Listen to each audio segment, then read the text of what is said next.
Eu tive uma irmã. Nossa família eram 13 irmãos. Era um laboratório de química humana. E a minha irmã era hidrocéfala.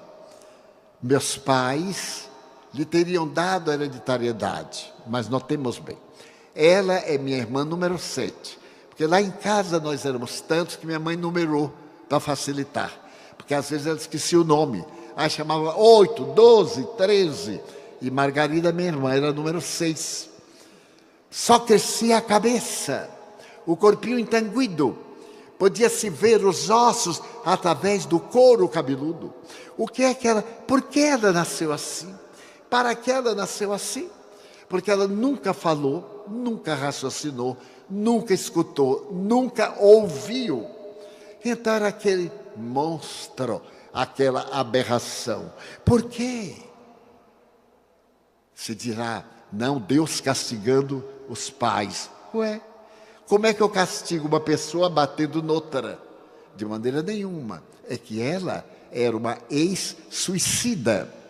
Atirou-se sob as rodas, talvez, de uma locomotiva e esmigalhou a cabeça ou o crânio. Ela retorna despedaçada para poder ficar no cárcere, sem grades e recuperar-se. Porque ela morre e volta agora na figura de minha irmã número 13, ou melhor, número 12. A minha irmã número 12 era a própria Margarida, que se lembrava daquele período. E minha mãe nos contava, porque eu não conheci, porque eu sou o número 13, o número da sorte. Quando minha mãe me concebeu, ela já estava com os albores da menopausa, 42, 43 anos. E aí eu bati na porta apressado, eu sou apressadinho, e o médico da época disse, dona Ana, a senhora não pode ter esse filho. A senhora já teve 3 abortos naturais, 12 filhos, está muito magra, era magrinha, era baixinha, e mulher magra e baixa é um terror, não morre nunca. Engordou-na saudável, e pouco tempo. E você terá que abortar, porque seu filho vai lhe matar. Ela disse, doutor, mas é da lei divina. Matar o meu filho, nunca. E se negou a me abortar. E eu nasci ainda antes do tempo. E eu sou de 8 meses. E olha, se eu fosse de 9, talvez eu estivesse até com 98 anos. Mas, então, esta mulher suportou tudo isto. E como eu devo a essa mulher? 91 anos que ela ia cortar da minha vida. Daí os espíritas somos contrários totalmente ao aborto criminoso. Ninguém tem o direito de interromper a vida, já que ninguém é o autor. Nós somos meios pelos quais a vida se manifesta. Então, eu me pergunto, eu sou lúcido? Aos 91 anos, eu sou lúcido. Tenho uma memória excelente. O primo Alzheimer já tentou chegar perto de mim. Eu disse para ele, calma, vá atrás de uma cabeça preguiçosa. A minha é muito ativa. E então aqui estou aos 91 anos, graças ao estoicismo daquela mulher a quem amo infinitamente. A minha irmã, que se suicidou, ela o fez no dia 11 de novembro de 1939. Eu tinha 12 anos de idade, morava em Feira de Santana e ela suicidou-se em Ilhéus. Eu me lembro de quando recebemos o telegrama. Minha mãe era analfabeta, fui eu quem leu. Então fui eu quem teve o primeiro impacto. E eu não disse, porque primeiro eu li, mas não disse para minha mãe. Eu fiquei muito pálido, minha mãe perguntou, o que é, meu filho? Eu disse, é que Nair está muito doente, está muito mal. Aí minha mãe pegou o papel, olhou, mas ela não sabia ler. E eu imaginei o choque que ela ia ter. Por fim, eu disse assim, ela já morreu. Minha mãe disse, mas como morreu? Ela estava tão bem. Eu disse, ela suicidou. Aí minha mãe encostou na parede e nunca mais ela sorriu. De dor, de angústia. Porque o suicida produz isso naqueles que o amam. E então, eu pude experimentar este golpe. E era seu irmão último. Ela me amava muito, nós nos amávamos. E eu vi a covardia de quem foge.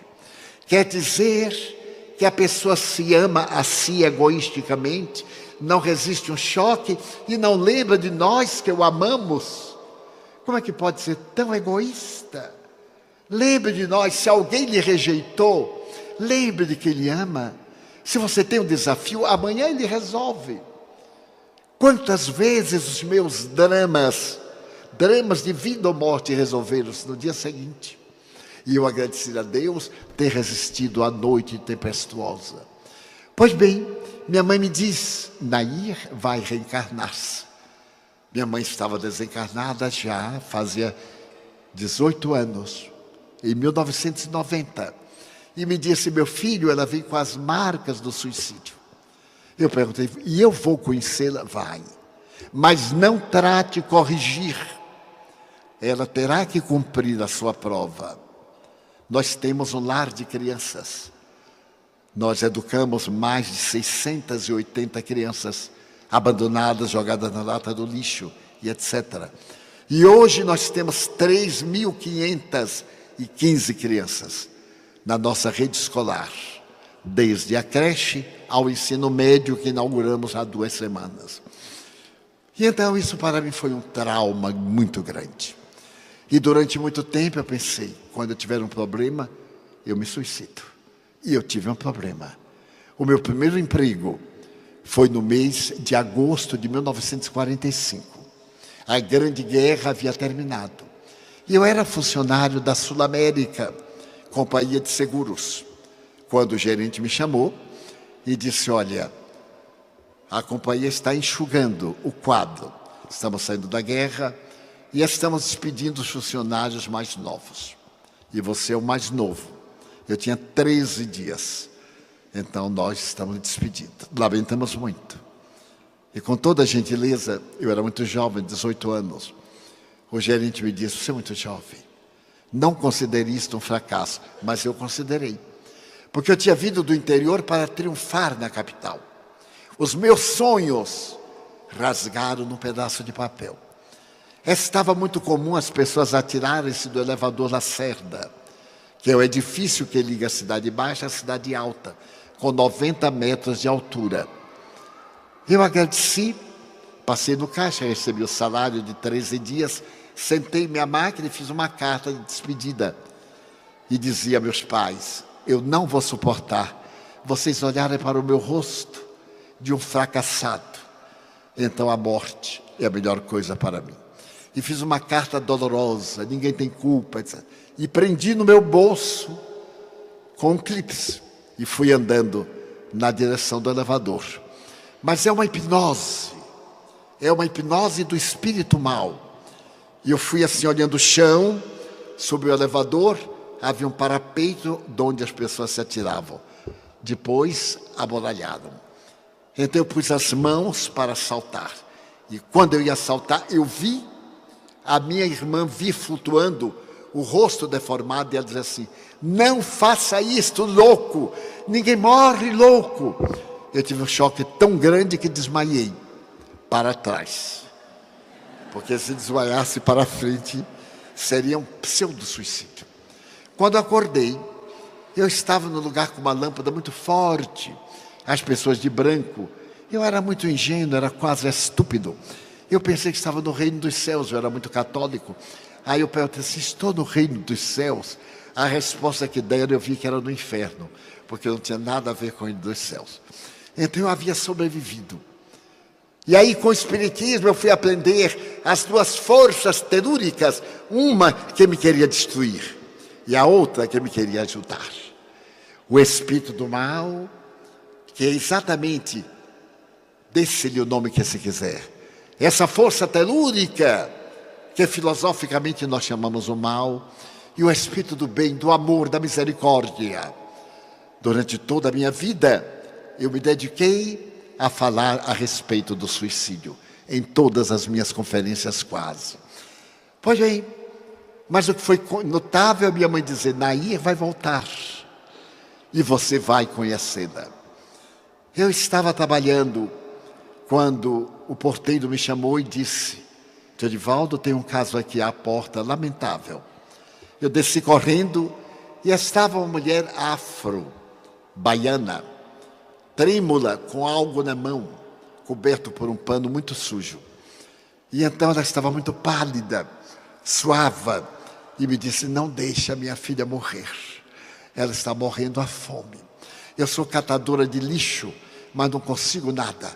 Então mandaram aqui para o senhor não deixar ela morrer. Eu levantei o pano e vi o corpo entanguido, envelhecido, de uma criança de 2 anos, parecia de meses.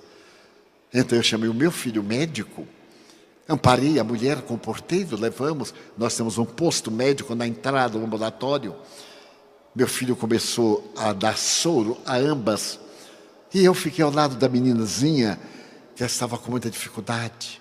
Molhei um algodão em leite, porque o estômago dela não podia receber nada. E fiquei passando nos lábios, e ela lambendo. E aí a senhora foi me contando que ela teve um sonho com uma senhora de idade, de cabelos brancos, partidos ao meio, que disse: eu vou lhe emprestar minha filha. O nome dela é Nair. Ela vai ter um defeito, tome conta de minha filha.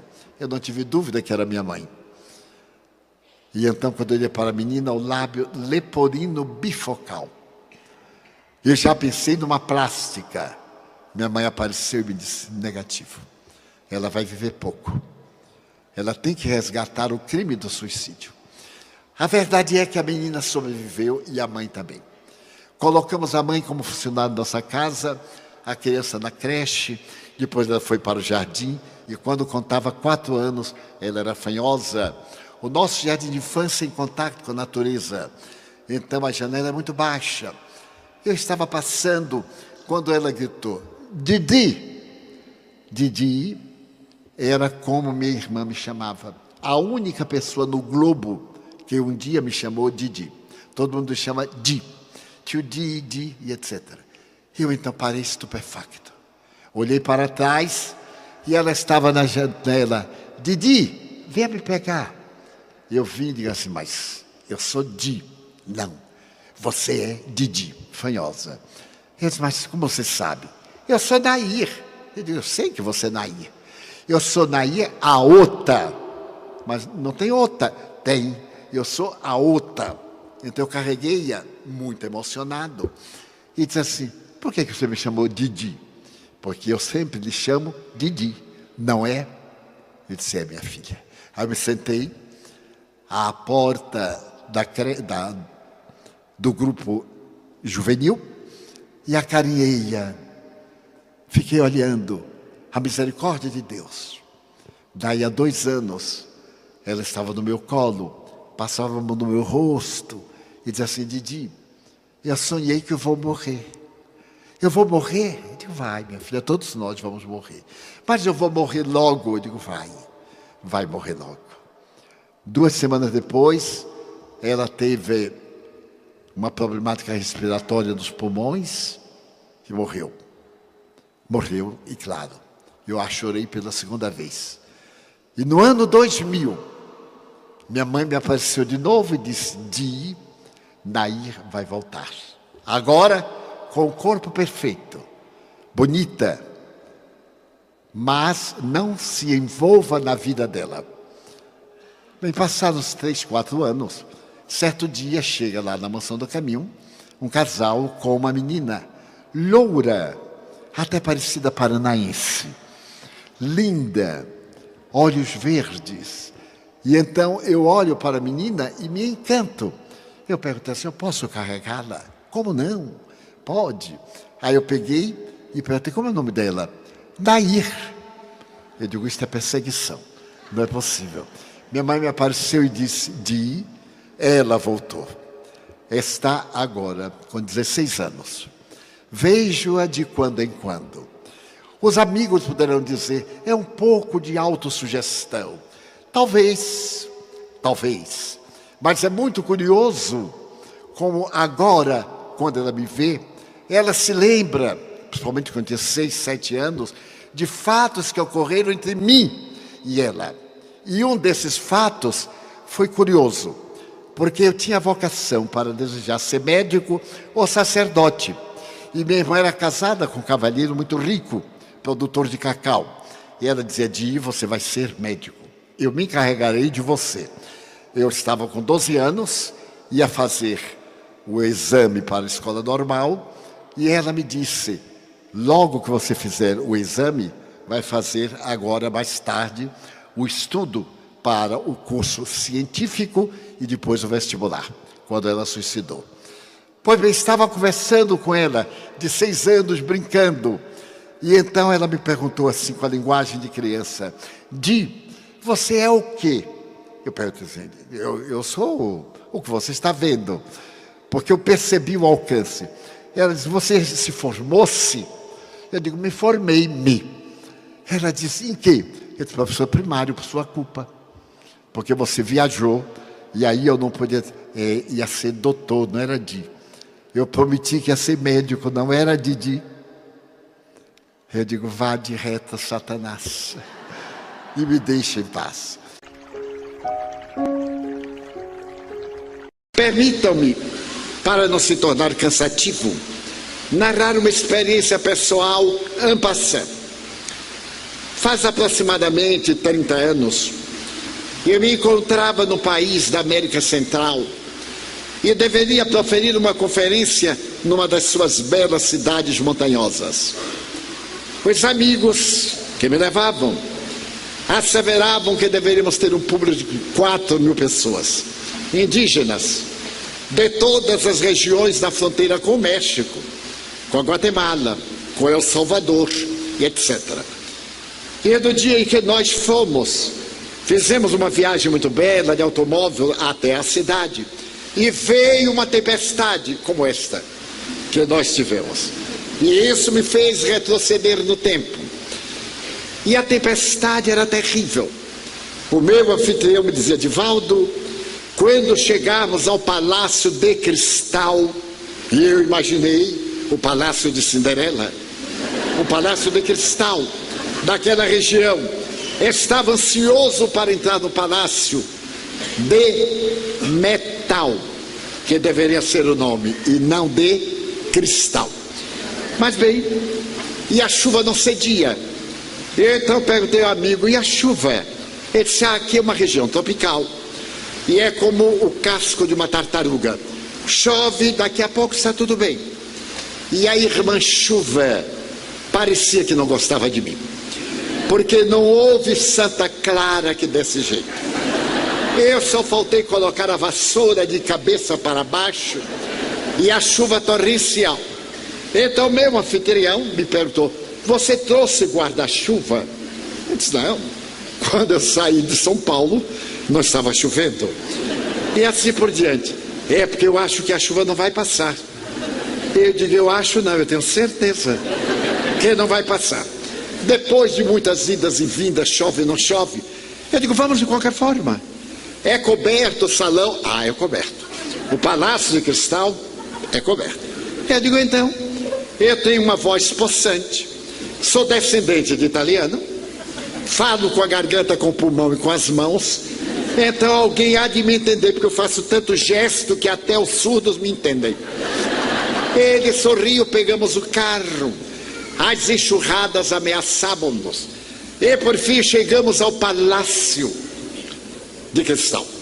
Quando ele disse, olha meu irmão, eu olhei, era um barracão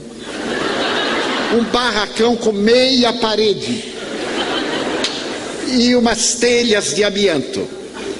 E eu disse, e o cristal? Ah, o cristal está lá dentro. Eu imaginei uma montanha de cristal para ser adorada. Não tinha nem cristal, até hoje eu não vi, mas devia ser psíquico. E quando nós chegamos, o salão estava abarrotado de indígenas, de pessoas humílimas, a chuva no teto, uma rádio transmitindo que ninguém entendia nada, o povo falando todos de uma vez, e todo mundo se entende, é uma coisa curiosa. E aí me chamaram para falar, fizeram a apresentação e disseram, agora com a palavra o irmão Divaldo, que vai falar da imortalidade da alma. Então eu vim saber qual era o tema agora, porque foi anunciado, não me avisaram o tema. E enquanto eu levantei da cadeira o microfone, eu arranjei matar alguém para abordar a imortalidade da alma. Eu disse, meu Deus, me acuda, o Senhor me arranja cada coisa, me tire desta. E quando eu abri a boca, é que a chuva. E a rádio transmitia. E o microfone apitava. E dava grito, e criança chorava. E eu dizia, o inferno deve ser mais ou menos assim. Mas já que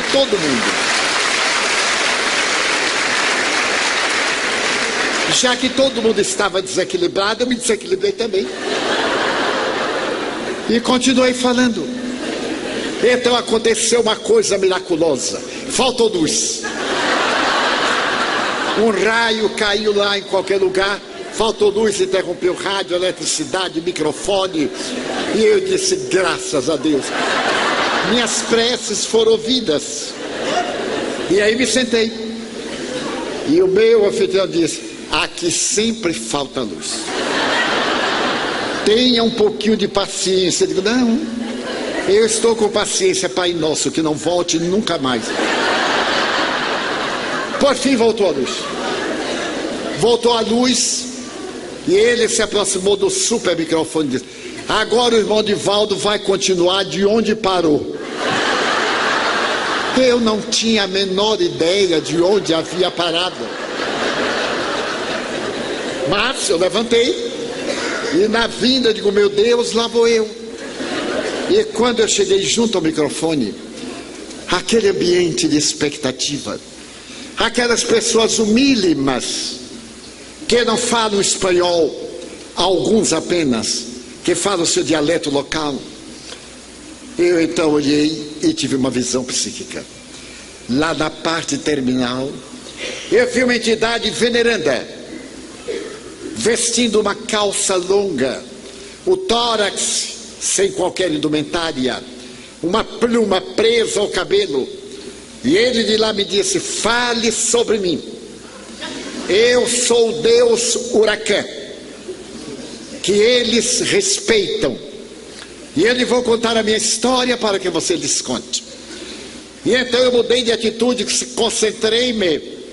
O Espírito deu uma ascensão e formou uma enorme cruz em luz, chovendo pétalas e flores miúdas, como fogos de artifício de São João. O auditório estava impactado e eu também. E aí comecei a contar a história do Deus Huracan, até o momento quando dezenas de entidades soberanas adentraram-se para aplicar a bioenergia naquela gente humilde. E os focos de luz, como se fossem verdadeiros reflexos de estrelas, iluminavam a sala sem eletricidade agora, porque se canalizou tudo para o rádio e para o microfone. E eu, tomado de grande emoção, percebi o Huracan, o seu Deus simbólico, esse arquétipo, e terminei. Ao terminar, semi-mediunizado, eles aplaudiram com uma unção que me levou às lágrimas. Eu me preparava para sentar, quando veio um jovem indígena e me perguntou assim, você é o enviado do Senhor? Eu disse, não, meu filho, eu venho proferir uma conferência, falar do Deus Huracan. Porque a minha avó é xamã, ela é médium, e ela recebeu uma mensagem de Huracan, dizendo que viéssemos escutar o enviado do Senhor. Ela está ali, é paralítica.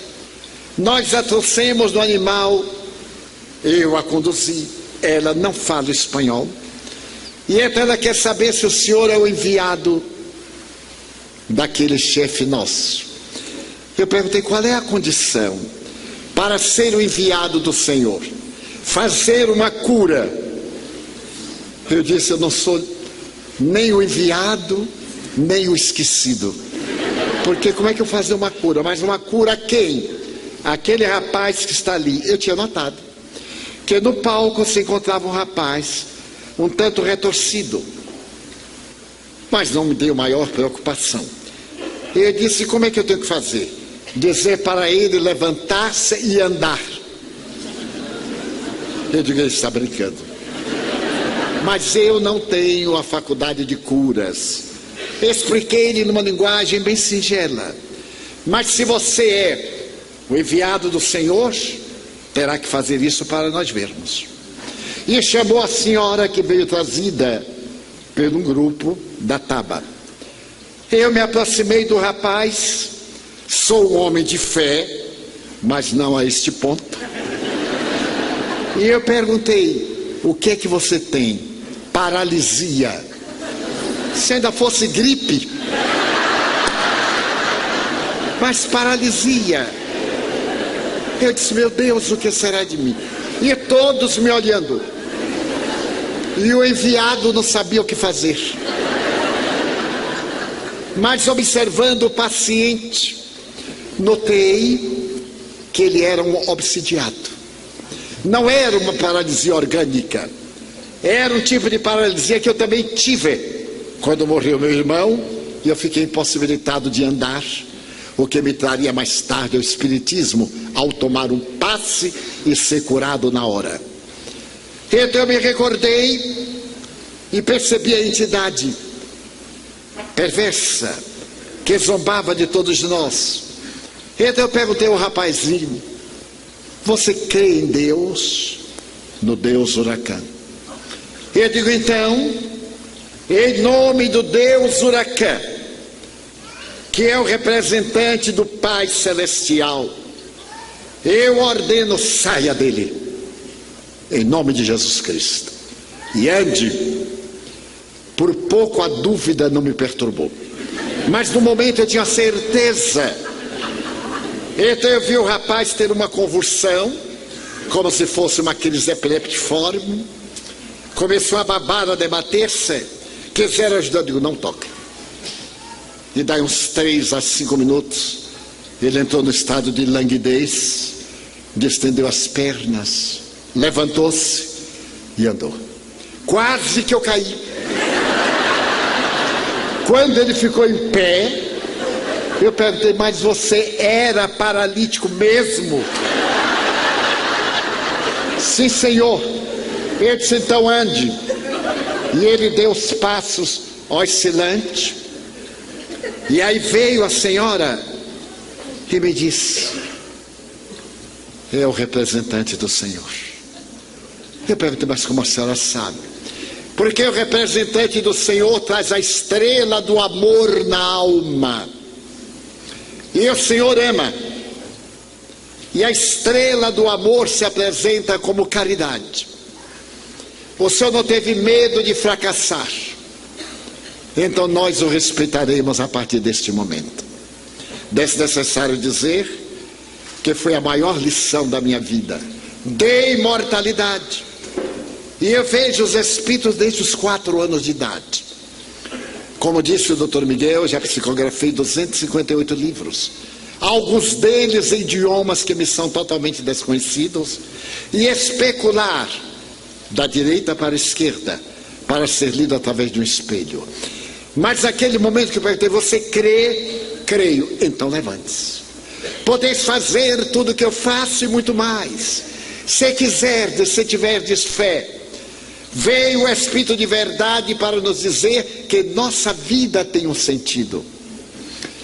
Esse ideal menor, que é a causa da nossa luta, nos impulsiona para avançar. Mas o nosso ideal verdadeiro é a imortalidade. Somos seres imortais e devemos cultivá-lo através das lições preconizadas por Jesus Cristo, que os espíritos venerandos vieram trazer para a nossa reflexão.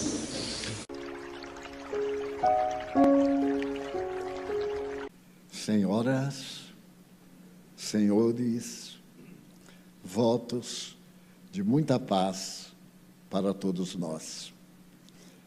Há alguns anos, nós fazíamos um atendimento às pessoas de maneira diferente da atualidade. É natural que cada época nos adaptemos às suas exigências.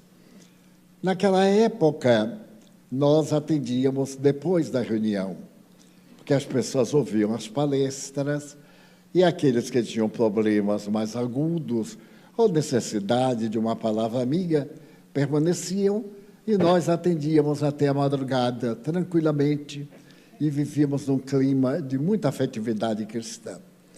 Porém, a época mudou, as dificuldades tornaram-se mais graves, transferimos-nos da Barão de Cotegipe, na calçada, para aqui. Ficou um pouco mais difícil a distância, o risco de qualquer movimento à noite. Então, nós atendemos aos necessitados espirituais e amigos antes da reunião. Fazemos aquela fila, se alguém deseja um autógrafo ou uma fotografia, qualquer coisa, porque agora a moda é a fotografia. Então, fazemos esta fila, porque facilita, é uma oportunidade de atender aos amigos, um momento de diálogo. E quando se trata de um problema mais sério, uma questão que exige tempo, marcamos outra hora, tomamos uma providência compatível. Mas, naquele tempo, aconteceram-nos também os casos mais interessantes de nossa atual existência. Porque nós terminávamos às 3 da manhã, e era lá na calçada, tínhamos que vir para aqui, chegávamos muito tarde, e 6 horas tínhamos que estar preparando-nos para o expediente, que eu era funcionário público, e saía daqui, sem condução, para a cidade. Numa dessas vezes, eu já estava terminando, eram 2 horas da manhã, eu me lembro bem, e havia poucas pessoas. Os amigos que ficavam trabalhando na tesouraria, alguns que ficavam esperando para fazermos o lanche. Quer dizer, o lanche era um bom prato daquele PF, quem não sabe o que é, prato feito.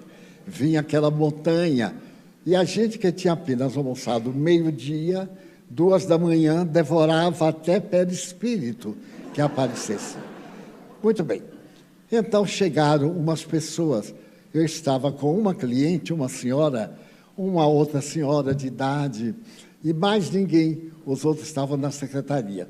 Chegaram umas pessoas lá, onde ficava o setor de atendimento, um senhor notadamente agitado, uma menina, mais ou menos 16, 18 anos, em camisa de força, com os braços para trás, e 2 homens que eu atribuí serem agentes de segurança, porque eram fortes. Naquele tempo não havia ainda as academias, mas havia as técnicas de halterofilismo, como chamava. Agora, quem não for a uma academia, não tiver o seu auxiliar ou outra coisa qualquer, fica meio atrasada. Eu também fui a uma academia, aí há um mês. Aí olharam para mim e disseram assim, é um risco muito grande. Eu perguntei por quê? Porque está na hora do senhor descansar. Mas descansar como? Morrer. Como é que vai fazer academia para desenvolver o quê? Nesta hora que o corpo já botou tudo para fora. Ele disse, mas meu filho, eu sou reencarnacionista. Talvez aí eu já me prepare para a próxima. Ele bateu no meu ombro e disse, não se dúvida não. Vá para casa, vá deitar, tome chá de laranjeira, que é muito bom nessa idade. Eu me conformei porque era um amigo, ele me desanimou, porque muita gente diz assim, Divaldo, mas você não mudou nada. Eu digo, você me conhece há quantas dezenas de anos? Então você diz, não, 50 anos, eu digo, não mudei nada. Que gracinha, não é? Lá em casa, infelizmente, tem espelho, e o espelho é double face. Ainda bota o negócio em inglês ou francês, como for. Pois bem, chegaram e eu estava atendendo uma senhora. Aí o cavalheiro, que vinha à frente, estava muito nervoso, gritou de lá, o senhor podia vir aqui nos atender? Eu estou acostumado.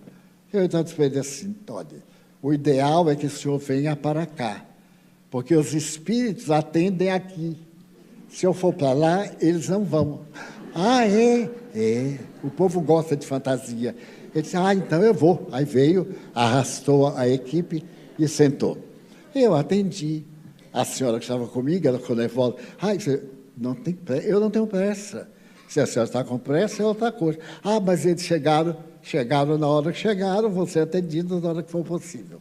Acalmei a senhora, era uma senhora muito modesta, lá da invasão do Uruguai. Despedimos-nos, e aí o cavalheiro se aproximou. A jovem resmungava, movimentava-se muito, apesar de estar atada. E então ele disse assim: o senhor é o Divaldo? Eu digo: sou. Ele disse: pois é, aquela ali é minha filha. Ela está doente. Enlouqueceu de um momento para o outro. Imagine o senhor que nós estávamos na sala, no aniversário de 15 anos dela. Eu me aproximei do piano, pedi para ela tocar. Ela se dirigiu a mim e deu uma bofetada, sem nada mais. E quando olhei, ela estava transparente, pálida, agitada. E começou o nosso calvário. A nossa filha enlouqueceu. E enlouqueceu dessa forma. Não houve como acalmá-la. Chamamos o médico. Ele providenciou acalmá-la através de injeção. E no dia seguinte, ele sugeriu que nós internássemos numa casa psiquiátrica. Naquele tempo havia 2 casas muito conhecidas, uma delas na Lapinha. E então internamos, e ela está com o diagnóstico de esquizofrenia. Então eu vim aqui, porque eu não sou espírita. Você defendeu, né? Porque ser espírita é coisa bárbara. Ou a pessoa vai na linha, ou a linha vai na pessoa. Eu não sou espírita, eu não quero me meter nessas coisas. Eu fiquei olhando para ele assim: quais coisas? Essas coisas, eu digo: eu não sei quais são as coisas, porque a pessoa tem medo de falar a palavra, porque a palavra pode contaminar. Eu aí insisti, digo assim: quais coisas? Esse negócio de falar com o espírito. Ah, o senhor quer falar sobre doutrina espírita?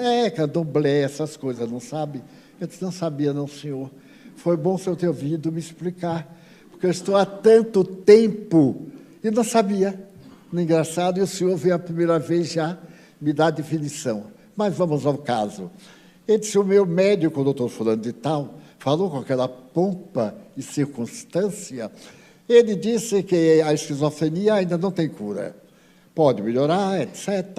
Deu a definição clássica, que casualmente eu também conhecia, e disse: então, ele sabe que não a pode curar, porque ela está piorando cada dia. Mas ele me disse: tem um tal de um Divaldo por aí, lá na Cidade Baixa, que é metido nessas coisas. E eu digo: engraçado. E então, procure, porque essa gente, grifou a palavra, porque essa gente tem os tais mistérios, superstições, a ignorância popular, e às vezes acerta. Vá lá e leve a moça para ver o que é que ele pode dizer. Eu digo: muito obrigado. Eu não sabia que era essa gente.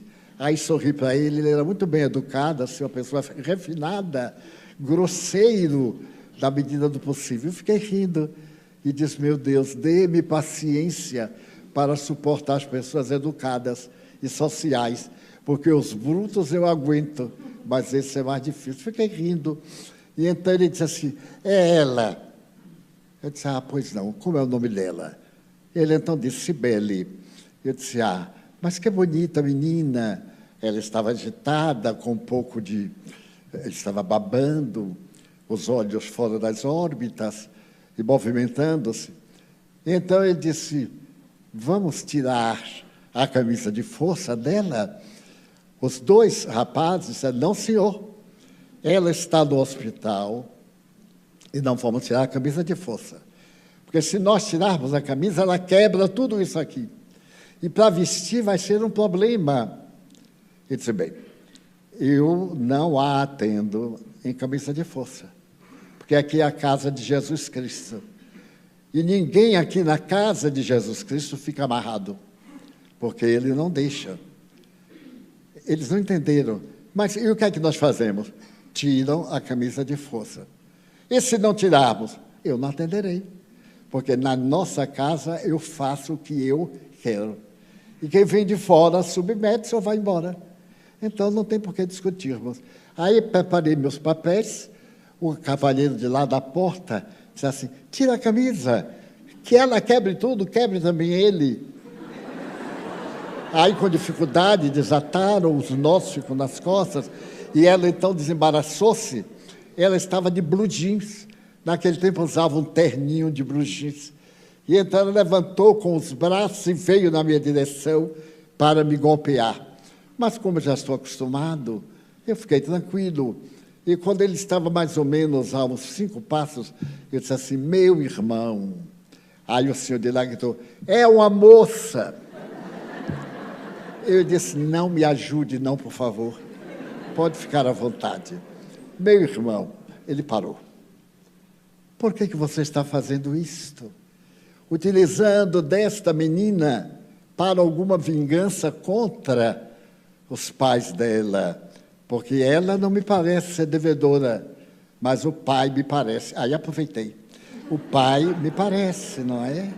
Então você está se vingando dele. É verdade. Ele disse, nossa, acertei. E sorri para ele e disse assim, mas que vingança boba. Você a martiriza, contrai um débito, vai ter que pagar. Ele contrai um débito com você, e agora você está cobrando. Aí expliquei rapidamente, e ela se movimentava agitada, os olhos com uma manchazinha de sangue. Eu disse, meu filho, não faça isto. A vida é eterna.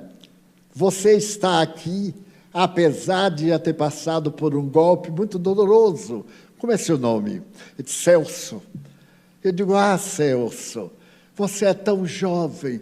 Pois é, sou jovem, mas sou infeliz. Por que infeliz, Celso? Porque ele, e apontou para o homem, é meu padrinho.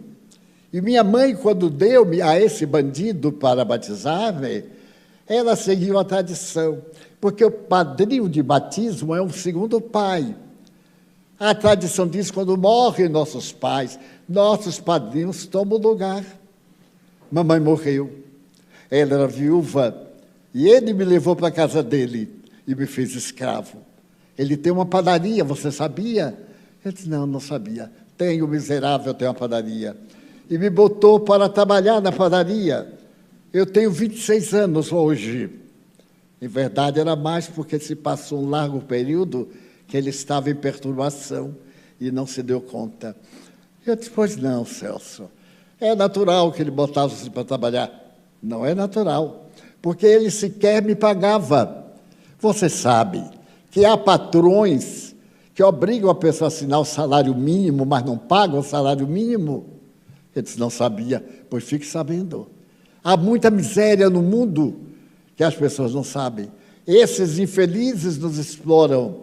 E um dia nós tivemos uma discussão, eu avancei para esbofeteá-lo, senti uma dor no peito, caí e não me lembro de mais nada. Aquela dor terrível. Um dia, então, eu estava na sala de visitas da casa dele, e ele estava com ela. Eu, então, digo assim, olha o miserável que está me fazendo sofrer. A dor continuava. Eu, então, me aproximei para dar-lhe a bofetada. Mas, antes de chegar até ele, ela me atraiu. Eu não entendi nada. É como um imã atraindo uma peça de ferro. Aquilo me atraía e eu me bati nela. E ela, então, se encorajou. E eu queria bater-lhe. Ela então se aproximou e deu-lhe uma bofetada. Aí eu fiquei contente, porque ela poderia me ajudar. Ele respondeu com outra bofetada e nós nos engalfinhamos na luta. Então me aplicaram uma injeção, ela dormiu, eu também dormi.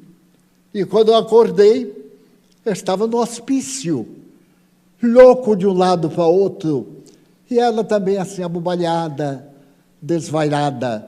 Agora que já se passaram alguns dias, eu sei o que é isto, sei que já morri. Mas ninguém morre. Eu estou aqui para me vingar dele. Eu disse, mas é uma vingança boba, porque ela sofre, as leis divinas liberam-no. Agora, por que ela vai sofrer se ela não lhe fez mal nenhum? Porque ela deve ter feito mal a outros. E as leis não são individualistas. Nós desorganizamos as leis universais e reorganizamos-las, desde que nós restauremos o bem, recuperemos aqueles a quem fizemos o mal. Nós nos citamos quites e Deus nos libera.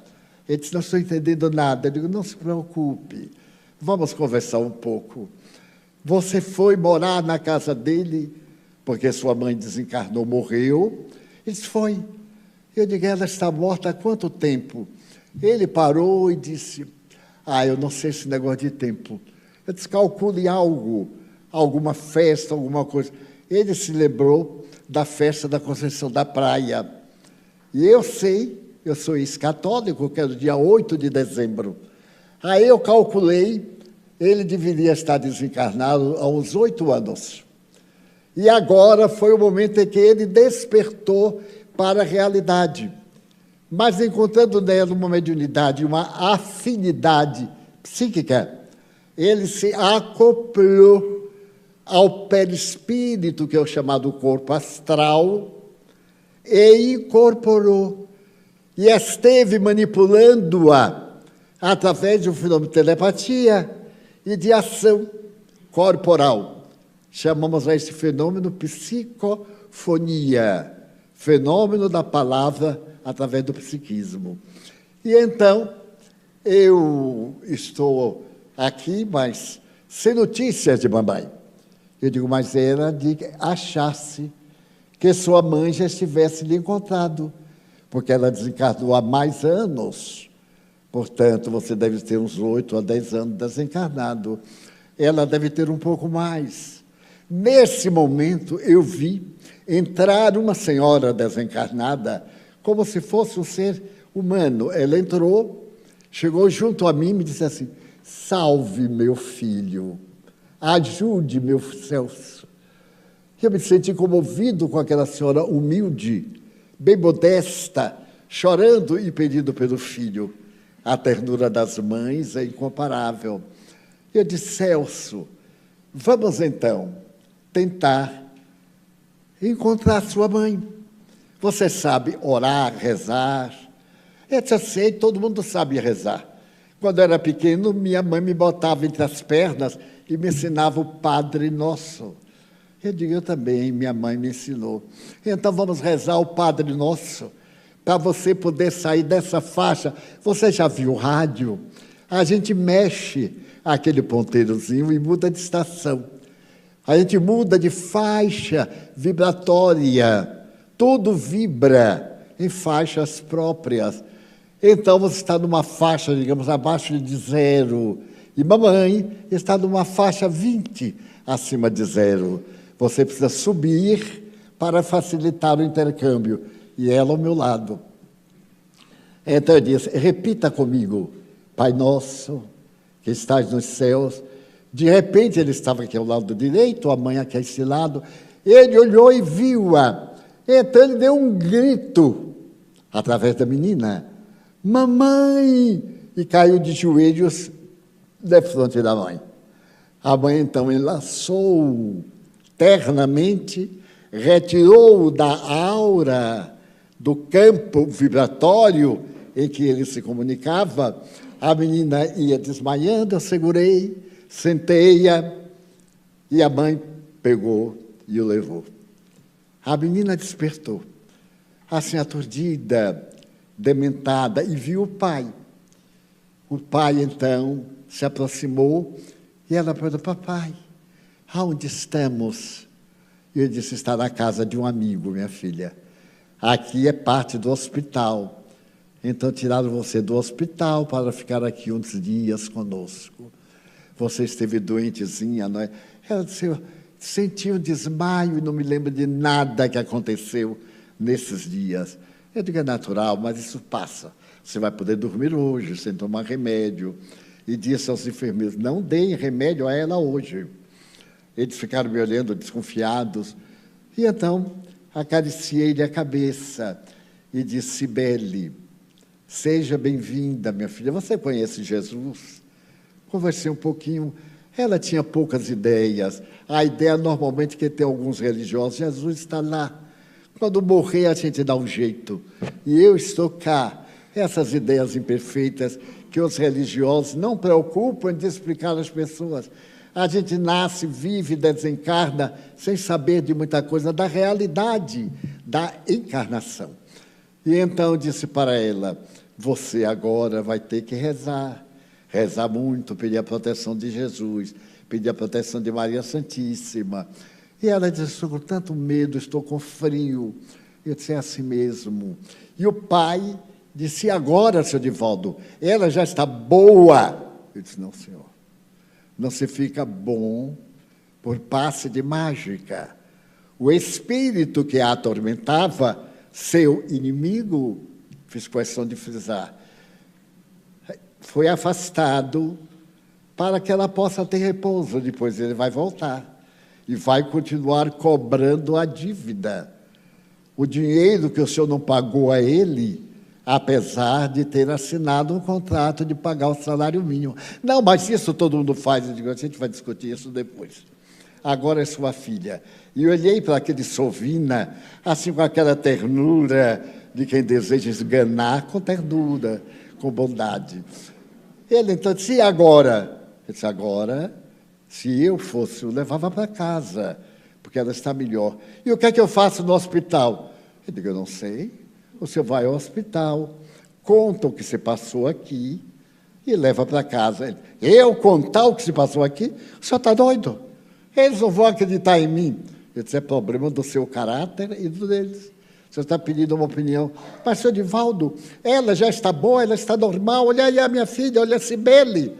Eu disse, ela está melhorzinha, não é Si. Aí já chamei eternamente de Si. Engraçado que ela era chamada de Cipe da família. Ela sorriu, morena, linda, bem baiana, bem linda como todos nós baianos. E então, ele disse, quer dizer que eu levo para casa. E os enfermeiros, eu digo, manda embora, ou manda eles ficarem aí, não tem problema, não, aqui a casa é pública, podem ficar aí. Achei muita graça que o enfermeiro que ficou com a camisa de força, ele balançava-se na mão e disse assim, seu Edivaldo, engraçado, todo mundo me chama Edivaldo. Mesmo a gente começando, Edivaldo para lá, eu já acho lindo ter dois nomes, mas em Portugal me chamo Givaldo.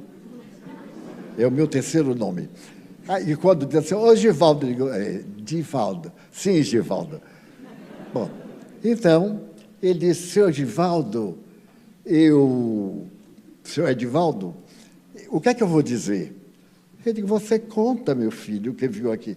Mas se eu disser isso, eu é que vou ficar lá, porque eles não vão acreditar. Eu digo, o que você quer que eu fale? Para mim foi o que aconteceu. Agora, se ela está boa ou não está boa, já é outro capítulo. Leva e mostra que ela está melhor, pelo menos. Vai ser muito complicado. Eu digo, vocês resolvam, porque já são 3 horas e eu ainda vou para o Pau da Lima para poder me deitar, tem uns amigos esperando. E o pai perguntou assim, e eu, o que é que eu faço? Eu digo, se lhe interessar, o senhor volte, porque é só o começo. E o começo de uma tempestade. Aí foram só os trovões, os relâmpagos, a chuva vai chegar. Ele disse, voltar como? Eu disse, da forma que o senhor veio, volta. Não tem nada de mistério. Voltar é retornar ao lugar onde você esteve. Ele, muito pomposo, ele disse assim, não sei. Eu digo, também não sei. Agora, se o senhor voltar, não devidamente esclarecido como estou tentando, vai ser muito pior. E não venha mais tarde, porque não me envolverei. Eles saíram. E o homem arrogante, e ela muito desfalecida, debilitada, aliás, ele amparou-a muito bem com ternura. Isso foi no sábado. Na terça-feira, estávamos na reunião, e ele chegou um pouco mais tarde. Então, estava ele acompanhado de uma senhora, que eu atribuí ser sua esposa, de Cibele, e um dos enfermeiros. Sentaram lá pelo fundo, era nosso centro anterior, e quando terminou a sessão, ele chegou. A mãe estava demonstrando sofrimento, pálida, magra, triste, o sofrimento de ter acompanhado a filha. Ela viveu a dor da filha. Então ela chegou e disse assim: muito obrigado por ter atendido a minha filhinha. A menina ficou sentada. Eu tenho sempre alguns livros da codificação de Kardec para dar. Também alguns de nossa mediunidade. E quem não tem livro, eu ofereço, para ter uma ideia do que é o Espiritismo. Eu olhei para ela e disse assim: eu vou lhe dar um livro que vai lhe restituir a paz. O Evangelho segundo o Espiritismo. Apanhei um, fiz um autógrafo dele com muito carinho. Toda vez que a senhora estiver aflita, abra. O livro é um amigo silencioso para as horas difíceis da existência nossa. Abra, leia, e se lhe agradar, vá lendo até o fim, que vai lhe fazer muito bem. Ela aceitou o livro e ele me disse: e para mim vai dar algum? Eu digo: vou dar, sim, senhor. O Livro dos Espíritos é um livro de filosofia. O senhor me parece um homem culto. Não, era curto, ao invés de culto, questão de uma letra. Então o senhor vai ler para entender essas coisas. E para esse momento, vou lhe esclarecer que aqui é uma instituição espírita, é uma entidade civil, como mandam as leis brasileiras, em que nós estudamos uma filosofia de libertação das nossas paixões, da nossa inferioridade, e atendemos aos espíritos infelizes, como nós aqui da Terra. Então já fica sabendo o senhor que não é nem candomblé, nem coisa de pobre, nem africano, nem nada. É uma doutrina filosófica, de raízes científicas, porque tem uma explicação científica para entender tudo isto. E quem recomenda Jesus, veja bem, é cristã. Ele me olhou e eu dei o Livro dos Espíritos, mas não autografei, não. Não precisava. E ele disse: e agora o que é que fazemos? Agora vamos começar o atendimento. Fomos a uma saleta, eu apliquei um passe em Cibele, Celso apareceu, mas não incorporou, e eu disse: agora, minha filha, você fica vindo. Nós temos sessões 3 vezes por semana. Você, com seus pais, escolhe um dia para poderem ir entendendo, para entrarem nesse raciocínio nosso, que é um pouco diferente do raciocínio comum. E é fácil de absorver. Primeiro, faça o bem. Não importa como. Não é difícil. Ela disse: não, senhor. Não desejo mal a ninguém. Nada. E para você, eu vou lhe dar este livro, O Principiante Espírita, para você ver o que é. Vá tendo. E vem. Eles passaram a frequentar. Passaram a frequentar. Uns 3 meses depois, os espíritos me autorizaram a levá-la à sessão mediúnica. A sessão mediúnica é reservada a pessoas que entendem dos fenômenos, que compreendem como é que se operam as manifestações, qual é a finalidade precípua do Espiritismo, e que têm interesse em ajudar os desencarnados. Eles ainda não estavam nesse grau, nessa condição, mas convidamos, porque era necessário que ela ouvisse a comunicação dele através de outro médium. Vieram os pais e ela, e Celso veio através de outro médium, não conhecia nada, não sabia de nada. Referiu-se ao pai da moça, dialogou com ele, falou de como ele era maltratado. O médium não sabia de nada. E ele ficou aturdido, supondo que era uma armação. Eu disse para ele: não julgue nada, ouça. Ouça e raciocinaremos depois. Então, o nosso evangelizador, o técnico em conversação com os espíritos, o doutrinador, começou a falar. Falou com Celso, falou do amor, do perdão, e falou, e falou. E ele terminou se comovendo. Comoveu-se e prometeu que ia fazer o possível para não perturbar mais Cibele. A sessão terminou.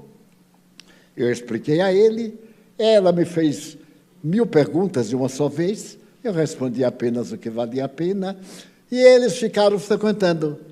6 meses depois, Celso veio, pediu perdão, afastou-se, os guias levaram-no para a espiritualidade e a família ficou ajustada novamente. E ficamos amigos. Eu e o senhor Valentia ficamos amigos também. Pois bem, ele me perguntou isso, perguntou aquilo. Eu disse, olhe, não facilite.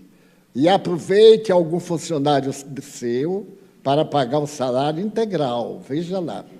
Ele disse, Divaldo, você sabe como é que é? Eu digo, não sei, não, senhor, não tenho casa comercial. Não sei. Mas botei o velho no eixo. Bom, passaram-se os dias e ela me fez uma pergunta muito curiosa, daí uns meses. Ela disse assim, tio Divaldo, eu queria fazer uma pergunta ao senhor. A gente é espírita, pode namorar? Eu digo, nossa, deve, minha filha. Quem é que pode viver sozinho? Deve namorar, sim. Mas, no seu caso, não namore com um só. Namore com 2, 3. Porque quando namora com um só, é perigoso. Fica apaixonada. E quando namora com 2, 3, até resolver quando é que vai ficar, não fica com nenhum. Ela achou muita graça. E eu perguntei, por quê? Ela disse, olha, tio, é o seguinte, o pai ali, né, seu Valentia. Ela disse assim, porque tem um rapaz que quer namorar comigo. Eu disse, você também? Eu digo, então namora. Mas papai, eu digo, não dá importância não. Ria para ele e vá namorando. E vá namorando. Traga para eu conhecer aqui na sessão. Porque eu poderia ver se ele estava em condições de um namoro firme, com objetivo, ou se era passatempo, distração juvenil.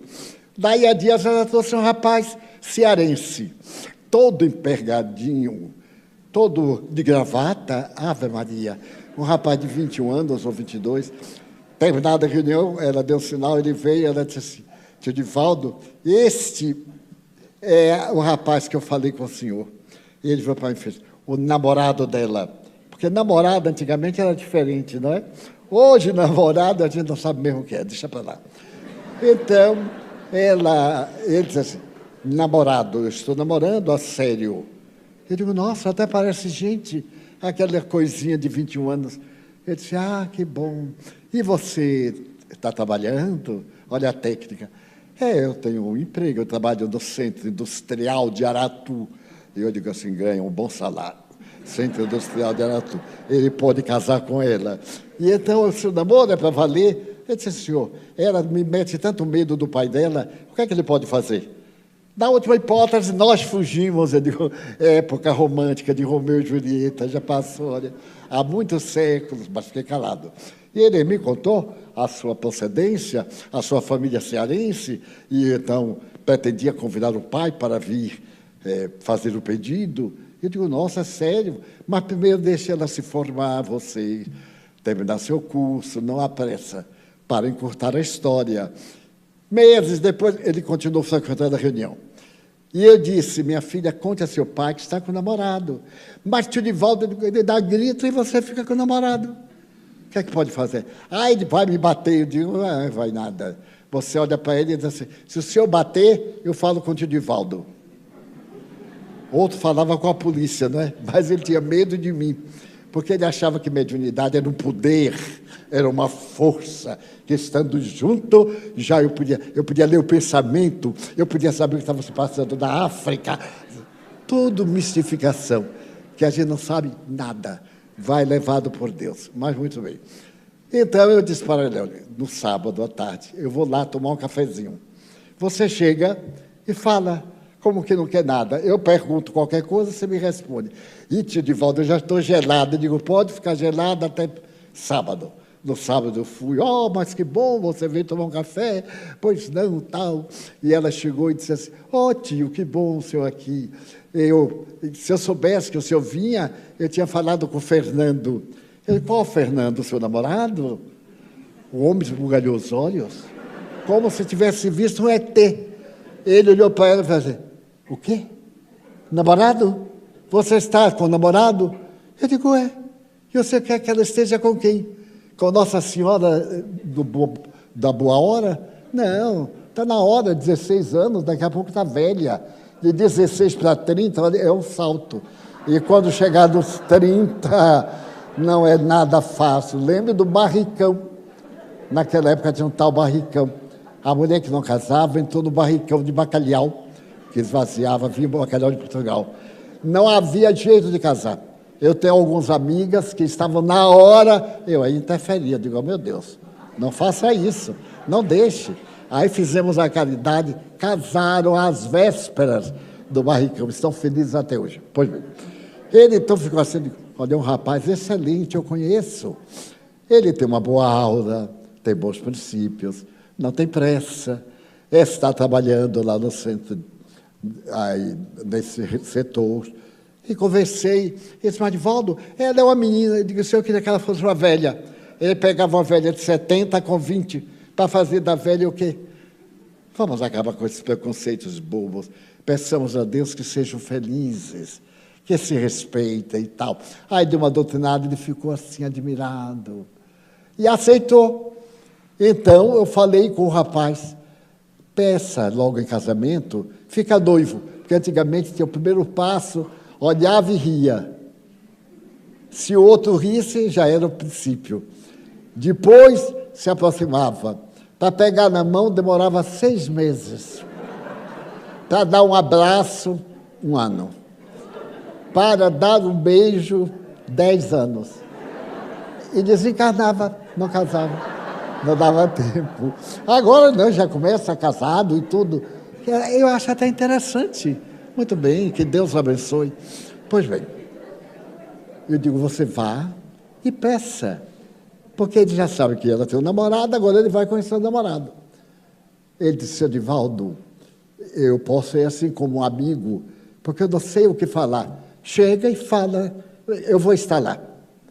Veja como eu fui em Santo Antônio, hein? Ele foi de gravata.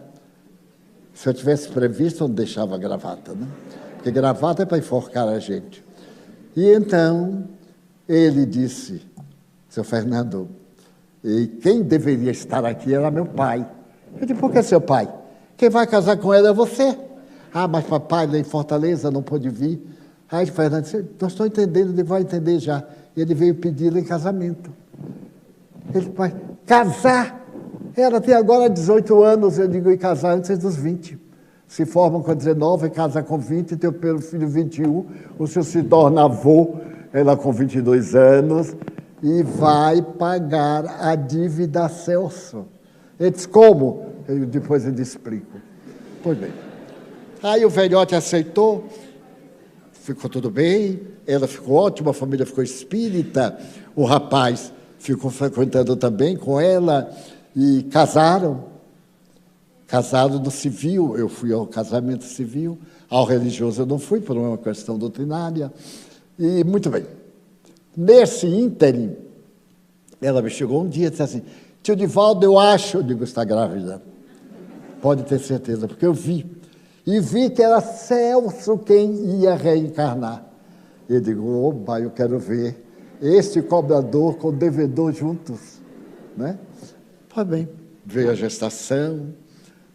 E aí eu recebo um telefonema, 1 da madrugada, eu estava atendendo, o telefone me chama, Divaldo, você tem que passar aqui na Climério de Oliveira. Era uma maternidade. Ele disse, mas o que você está falando? Fernando, a menina teve filho, um rapazinho, Divaldo, você tem que viver meu neto. Eu disse, por que eu tenho que ver? É 1 hora, seja que hora for, você vai passar por aqui com o Nilson para conhecer meu neto. Eu disse, tá bem, tá bem. Lá para as 2h30, saímos daqui, fomos à maternidade, e o homem estava com uma garrafa de champanhe. E disse aqui, nós vamos comemorar. Eu disse, não, o senhor me desculpe, mas eu nem licor de São João eu tomo. E gosto tanto de cozinho de São João gelado, é uma maravilha dos céus, mas meu fígado é inimigo do álcool, eu não posso tomar. Aí rimos muito, ele me chamou para eu ver o neto. Estava o local em que ficavam as crianças e um vidro. Então, olhamos, não pode ver nada mais feio do que criança recém-nascida. Vermelha, inchada, aquela coisa horrorosa, você não sabe se é um menino ou se é um sapo. Mas o povo acha uma beleza, é tudo hipocrisia. Porque aí nós olhamos e eu disse, qual é o neto? Ele aí olhou, olha aquele, 1, 2, 3, olha para ele, Divaldo, está dormindo. Eu digo, meu Deus, que milagre, está dormindo. Veja que fenômeno. Aí o avô disse, olha, daqui para aqui sou eu. Eu aí olhei, a imaginação. Daqui para aqui é o rapaz, não é? Eu digo, é. E o resto, a hereditariedade da família está ali firme. O que é que você acha? Eu digo, é. O que é que eu te ia dizer? Pronto, o menino veio e eu disse, agora, senhor Fernando, está na hora do senhor começar a pagar ao Celso. Através dele, não disse que ele era o Celso. O senhor fazer uma caderneta de poupança. Já houve isso aqui no Brasil, não é? Uma tragédia chamada caderneta de poupança. Até eu tive. Ave Maria, também tive. Por mais que poupasse, era tão engraçado, poupava para o mês, não pagava o que hoje comprava. Mas tinha. E ainda, eu acho que tenho. Pois bem. E eu coloquei X, o dinheiro da época que não me lembro mais. Eu achei pouco, multipliquei o débito, tantos anos. Mas pode botar um pouquinho mais, né? Ele é seu herdeiro único, não é verdade? E tudo que o senhor tem vai passar para ele. Veja a vida como é curiosa. O que ele não pagou, pagou diferente. Já notaram pessoas riquíssimas que deixam os bens para o estranho? É o devedor pagando ao credor, que veio, às vezes, de outra família. Pois bem, e o meninozinho foi crescendo, e quando ele completou 1 ano, o avô já tinha mais intimidade comigo e disse, quero fazer uma pergunta. Você pode me dizer quem é meu neto? A reencarnação de quem? Eu disse, isso é muito relativo, não soma, não é nada positivo. Mas, Divaldo, eu tenho uma curiosidade mórbida. Eu digo, eu sei. Mas o que adianta eu lhe dizer? O que adianta lhe dizer? Ele disse, mas eu gostaria tanto. Será que ele é um dos apóstolos de Jesus? Eu disse, quem sabe, né? A vida é cheia de surpresas, quem sabe? E se não for um dos apóstolos, é um discípulo de Jesus. Mas o apóstolo era melhor. Não é verdade? Eu disse, é verdade. Passa o tempo. 3 anos depois, o menino era um terrorista do Hamas. Era uma tragédia grega. Brigava com o avô, xingava. Não sei onde ele aprendeu. Trouxe da outra encarnação. E um dia, o avô me pergunta, Divaldo, você vai me dizer. Porque esse menino não é gente. Eu adoro ele. O danadinho vem e me chuta a canela. Eu vou beijar, ele me morde. Eu digo, nossa, herança canina? Como? Para você ver. O que é que eu faço? Eu digo, ame. Será que ele é meu inimigo? Absolutamente não. É o espírito em prova. Naturalmente, o senhor tem dívidas do passado e está resgatando. Ela frequentava já a mediúnica. Ele, o avô, também. Celso, agora com outro nome, foi crescendo. Aos 10 anos, ele me pegou uma hora e disse assim, vô, eu tenho tanta raiva do meu avô. Eu disse, mas por quê, meu filho? Não sei. Eu olho para ele e tenho vontade de bater nele. Ele, mas você já bateu muito quando era criança. Mas, meu avô, o que é que eu faço? Eu digo, olha, meu filho, você é evangélico. Você recebe instruções do evangelho infantil. Todo domingo, às 8 da manhã, nós temos tarefas para jovens e crianças. Então, a reencarnação, ele deve ser algum espírito que lhe devia alguma coisa. E você veio para resgatar e não para complicar. Então, abraça seu avô. Ele já está velhote. E todo velho gosta desses dengos, dessas coisas. Diga para ele que gosta. Mas eu não gosto. Eu digo, Então faça o seguinte, vô, eu não gostava nada de você, mas você, agora eu estou gostando. Ah, é? Eu digo, é, e vai terminar gostando. A gente tanto mente que acredita na mentira. Daí a tempos. E ele foi indo. Ficaram muito amigos. E o avô, quando ele completou 15 anos, passou metade dos seus bens atuais para ele. Porque nesse ínterim, aquele homem valente, grotesco, se havia transformado profundamente no verdadeiro cristão. O conhecimento da reencarnação dele fez um homem gentil. Bom, eu terminei por dizer-lhe, quando o menino já era um rapazinho, eu digo, esse afeto que você tem por ele é o seu espírito resgatando a dívida. Ame-o, deixe-se amar e continue. Por que estou trazendo isto hoje? Porque ele desencarnou há uma semana. E somente agora eu soube hoje da sua desencarnação.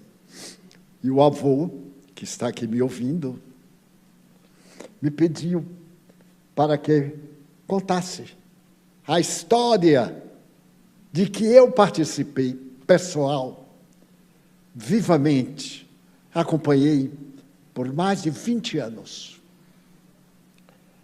Então, todo o bem que a gente faz, ou todo o mal, é para a gente mesmo. O Espiritismo nos ensina que o sentido da vida é amar. Que a melhor maneira de ser feliz é amar, perdoando àqueles que nos ofendem e fazendo-lhes todo o bem.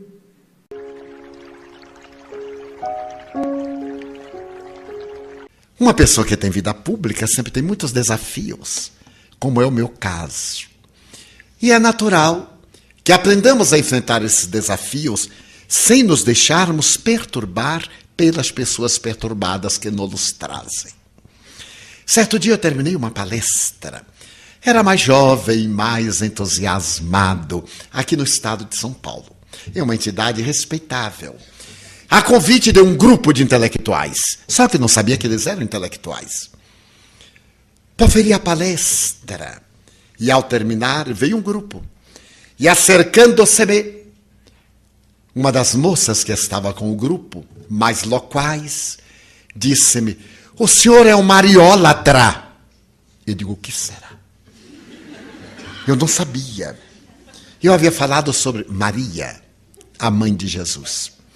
E pensei que tinha feito uma bela figura. Porque amando ao filho, pensei que se amasse a sua mãe. Então eu fiquei assim, digo, a senhora vai desculpar, mas eu não sei o que a senhora quis dizer. É tão ignorante assim? Eu digo um pouquinho mais. Se nós soubéssemos, não havíamos convidado. Ele disse, então ficam sabendo para a próxima vez.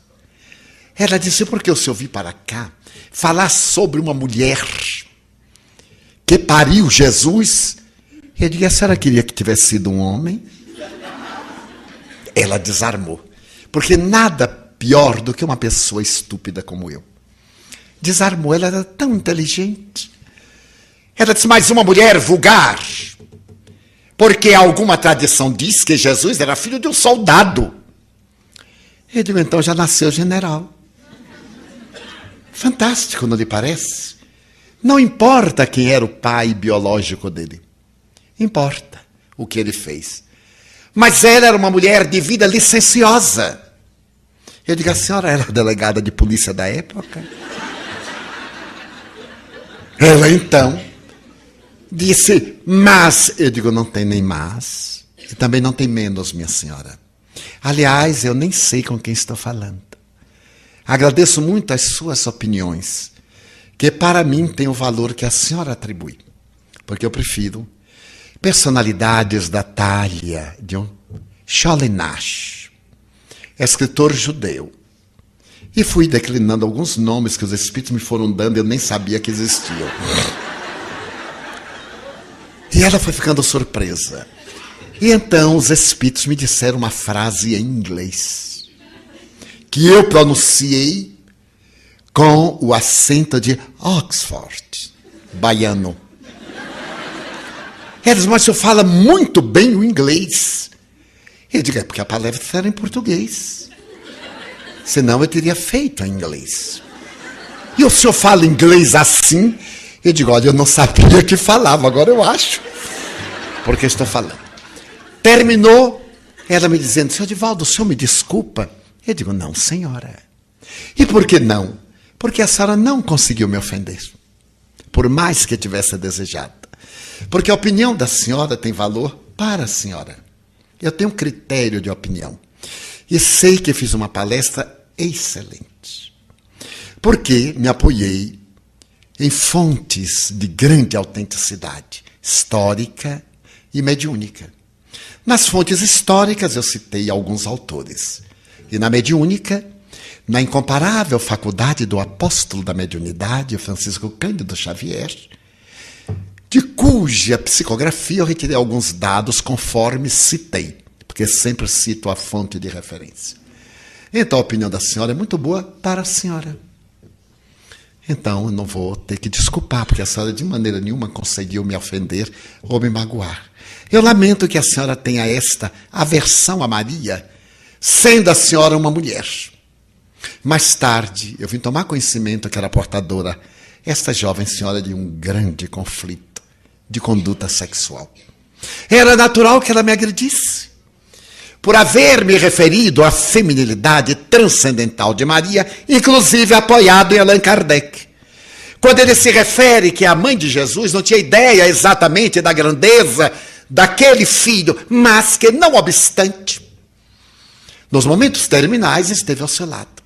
E se esta senhora ou senhorita se considerava espírita, não poderia fazer um espiritismo à sua moda, porque não existe.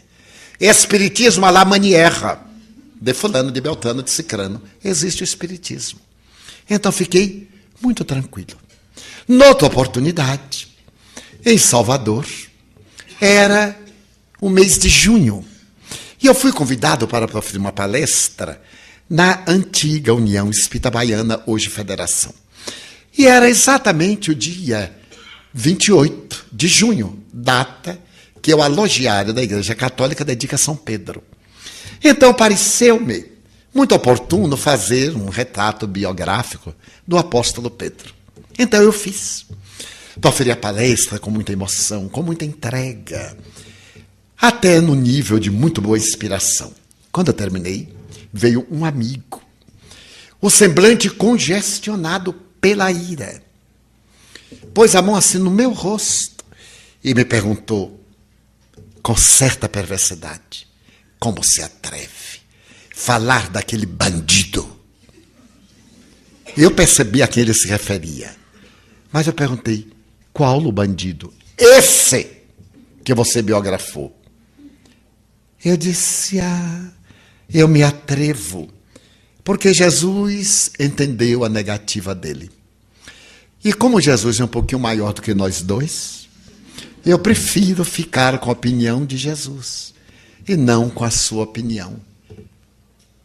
E fiquei chocado de ver a ira que ele apresentava por causa da mágoa que ele tinha de São Pedro, porque ele negou Jesus há 2000 anos. Ele estava pálido. Então, eu fiquei bem sereno. Toquei o ombro. Ele me tirou a mão, estava gelado. Então eu me concentrei um pouco e fui além da aparência. Ele estava absolutamente possesso, sob a ação de uma entidade muito perversa, que eu fazia odiar não apenas a Pedro, mas a este e àquele, a todos, sendo a sua uma vida atormentada. Então não nos devemos preocupar muito com aqueles que estão nesta faixa do ódio, da ira, da contrariedade, permanecendo numa atitude de paz interior e aceitando esses desafios sem considerar que eles podem perturbar-nos a marcha. Com essa atitude otimista, nós poderemos ver o mundo de uma forma muito boa. Já contei algures dos meus próprios desafios na saúde orgânica. Recordo-me que entrei no mundo espiritual com uma grande carga no aparelho respiratório, oportunamente. Então, desde criança, que eu sou vítima de injunções do aparelho respiratório. Tive asma até os 12 anos. Fui o herói da asma. Tinha os ombros altos, da postura. Até hoje eu durmo com vários travesseiros por causa da postura. Porque se deitar na horizontal não consigo respirar. Então o que fiz? Coloquei o meu aparelho respiratório a serviço de um ideal que me dignificasse. E como resposta, a divindade me tem ajudado. Naquele tempo já havia simpatias. E minha mãe soube que eu poderia ficar bom da asma se ela fizesse um remédio, uma simpatia, desde que eu não soubesse, porque quebrava o encanto. E um dia me deu um chá. Um chá que até hoje eu tenho horror a chá de qualquer coisa. Porque aquele chá tinha de tudo. Era o chá convencional de erva cidreira, mas tinha mel, tinha limão e tinha asa torrada de urubu. Só que eu não sabia. Mas sempre tinha aquele saborzinho agradável. E eu tomei aquilo e me causava náuseas. Então eu eliminava e retomava. Quanto mais eliminava, mais tomava outro. Porque tinha que ficar algo no estômago. Quase que morri da terapêutica, por desidratação. Então eu dizia assim, olha, ele ficou bom da asma. Porque morreu, ficou bom da asma. Muito bem. A partir dos 10 anos, com o advento da mediunidade mais exteriorizada, nos anos que se seguiram, com a educação da própria conduta, com o controle mental, eu consegui superar. Mas como eu trazia no perispírito várias razões daquela entrada no mundo espiritual de uma forma infeliz, naturalmente brônquios, pulmão, ficaram com as suas deficiências. E eu aprendi a controlá-las, a viver muito bem com esse limite. Faz parte da minha estrutura evolutiva do meu karma. E os bons amigos espirituais me dizem, converta as suas dificuldades em bênçãos para você mesmo. Quando eu tive um problema cardíaco e fiquei por vários meses com angina pectoris, que dói mais do que cálculo renal quando está atravessando as várias vias urinárias, eu ia fazer palestra, ia proferir, e quando respirava fundo, tinha a sensação de que estava rasgando. Então eu tinha um esgar. A pessoa pensava que eu estava rindo. Não, era o esgar da dor. E se alguém perguntava, mas Divaldo, você sente alguma coisa? Não, nada. Para não inspirar compaixão. Porque a compaixão é uma descarga vibratória perturbadora. Não pode haver nada pior do que, coitado, é um infeliz. De jeito nenhum. Que bom, que boa resistência. São ondas positivas. E ao largo do tempo, consegui superar. Um dia, na vida dos pássaros pretos em Uberaba, estando ao lado do Chico, ele com o jeito mineiro peculiar, depois de ler o Evangelho, me pediu para interpretar, ele colocou discretamente o Evangelho na boca, ou à boca, e me perguntou, é verdade que você está casado? Eu disse, não, Chico, mas eu soube que está. Eu digo, não tem fundamento, mas eu sei que você está. Ele digo, se o Chico está dizendo, vai ver que eu casei mesmo. Porque se o Chico diz, aconteceu. Aí eu fiquei assim, disse, vai ver, não é? Ele disse, meu filho, como eu. Só que você está casado e é monógamo. E eu sou bígamo. Então eu percebi que ele estava brincando. E eu disse, mas Chico, e você é casado? Sou, meu filho. Com 2 mulheres terríveis. Dona Angina e Dona Catarata. Quando Dona Catarata me aperta, eu digo, calma, calma. Mas quando as 2 resolvem apertar, eu digo, só Deus. Porque uma de cima para baixo, a outra de baixo para cima. A única saída é a prece. Você como é que faz quando Dona Angina começa a gritar? Eu digo, acalme aí, porque eu lhe sou fiel. Portanto, você resista, porque eu vou ficar livre de você. Ele riu muito e disse que bom, não é, meu filho? Ninguém pode nos acusar de que não encontramos ninguém para fazer parte do nosso destino. Ambos estamos casados. Mas depois Dona Angina me abandonou. Claro, eu não sinto nenhuma saudade. E espero que não volte mais. Graças a esse recurso valioso que é o controle mental. Que tanto as doutrinas psíquicas nos recomendam. Mas quando por acaso torna-se necessária a ajuda médica, eu uso periodicamente uma substância para me diminuir as secreções. Cada 6 meses eu então uso e melhoro fantasticamente. À medida que o efeito da substância vai diminuindo, voltam os problemas. Mas não posso usar com muita frequência, porque os prejuízos orgânicos que a substância produz são muito grandes.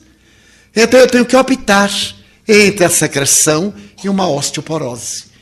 Então eu digo assim, bom, um pouquinho de secreção até dá charme. E osteoporose eu não poderei me movimentar. O nosso destino é ser feliz.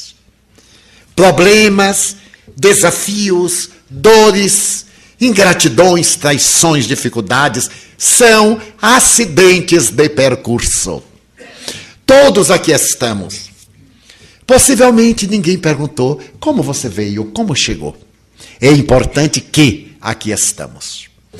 E será importante que atinjamos a nossa meta secundária, a forma como nós venhamos a atingi-la.